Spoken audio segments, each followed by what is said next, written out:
Num dia em que Jesus estava a orar a sós com seus discípulos, perguntou-lhes: Quem dizem que eu sou?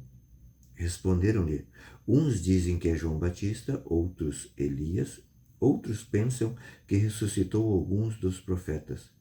Perguntou-lhes então: E vós, quem dizeis que eu sou? Pedro respondeu: O Cristo de Deus. Ordenou-lhes então energicamente que não dissessem a ninguém. Esse evangelho está no livro de Lucas, capítulo 9, versículos de 18 a 21. Aqui os apóstolos que estavam acostumados a ver Jesus, né, fazer inúmeros milagres, agora eles veem Jesus então na simplicidade da oração ali com eles. E nesse momento de oração, Jesus vai e pergunta para os seus apóstolos, seus discípulos: Quem dizem os homens que eu sou?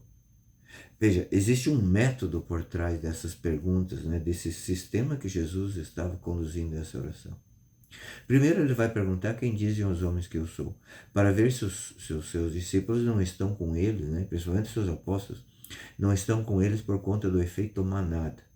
O que é o efeito manada? Existe uma frase muito antiga na renovação carismática católica que o cachorro que viu a lebre não para de correr atrás dela a vida toda.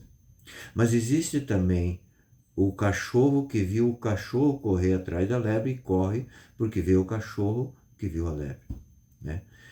É momento de separar os homens dos meninos. Então Jesus aqui, primeiro ele faz essa pesquisa, né, dos louvores externos, né, uma espécie de grupo de oração aqui, faz esses louvores externos, leva os seus apóstolos, né, a interiorizar e faz agora a pergunta, né, ao ponto onde ele queria chegar. E vós, quem dizeis que eu sou? Pedro aqui faz uma profissão de fé maravilhosa, né? Pedro então fala: Tu és o Cristo de Deus.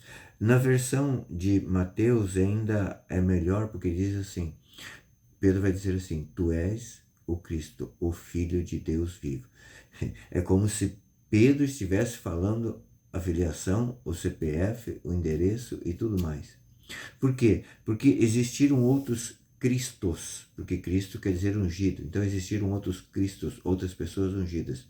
Mas esse Cristo era especial, é o Filho de Deus vivo, né?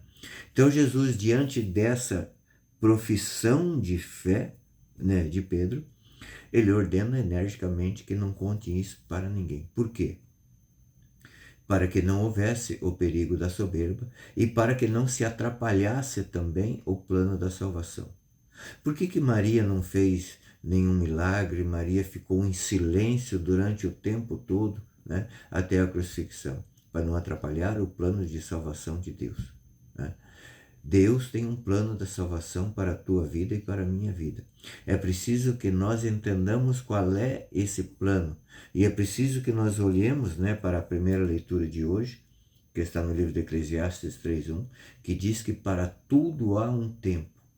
Muitas vezes nós atrapalhamos Deus no plano de salvação para nós mesmos, porque nós atropelamos o tempo, porque nós não seguimos o método.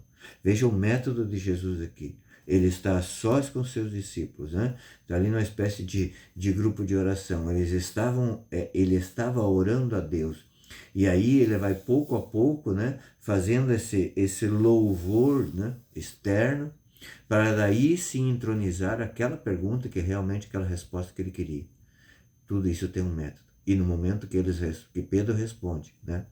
Pedro sendo o chefe da igreja, o papa, né, dos apóstolos, então ele vai dar a resposta. É por isso que nós temos que buscar na igreja a resposta para as coisas. Eu não posso pregar aquilo que vem do meu coração, da minha cabeça, não. Eu tenho que buscar o ensinamento da igreja. A igreja de mais de 20 séculos que tem a palavra, o magistério, a tradição. Eu tenho que buscar na igreja. Eu tenho que ter sempre o catecismo da igreja católica. Eu tenho que estudar a tradição da igreja, né? E, sobretudo, né, estar com o coração aberto àquilo que Jesus nos fala. E Jesus nos dá o método hoje, né? Jesus nos ensina como deve ser a nossa oração de intimidade com Ele. E passar da oração para a ação. Deus te abençoe. Faça como o cachorro que viu a lebre. Não pare de correr atrás dela a vida toda.